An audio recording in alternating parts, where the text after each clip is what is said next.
I think our opinion is strong enough to have the right to vote. I'm happy about it because it's always really annoying watching like older people vote but there's not realistically it's not going to affect them, it's going to affect our futures. I think the vast majority of people my age are very sensible.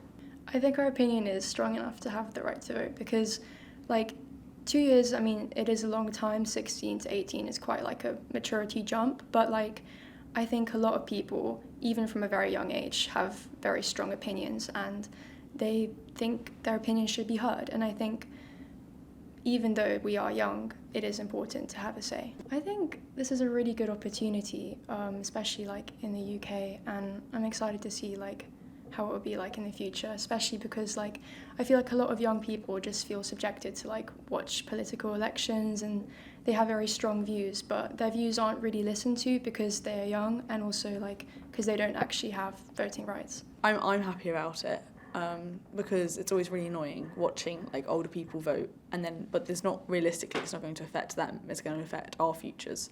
So yeah, I'm happy about it, but there is that small worry about people who are just going to take their parents' opinions and just vote with what their parents say.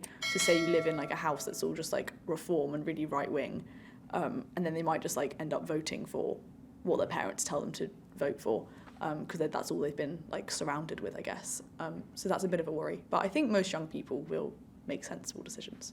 I'm really happy about it because I've always been kind of frustrated just watching politics and not being able to do anything.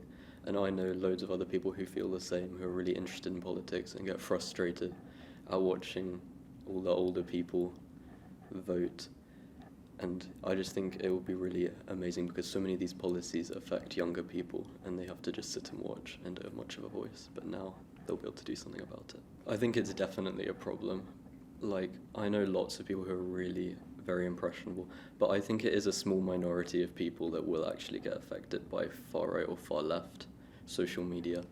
And I think the vast majority of people my age are very sensible. I think we see a lot of people who sort of fall down those pipelines into alt-right or whatever and are very easily convinced and persuaded, and I do think that's a risk because it seems to be so prevalent, and somehow on social media platforms all the right-leaning sources get pushed far more than the left-leaning ones, and I think that will be a problem, but it also means that the left-leaning, whatever various political ideologies can be spread and the ideas can be put across, but I do think that with the prevalence of alt-right voices being heard, that will have a pretty big impact.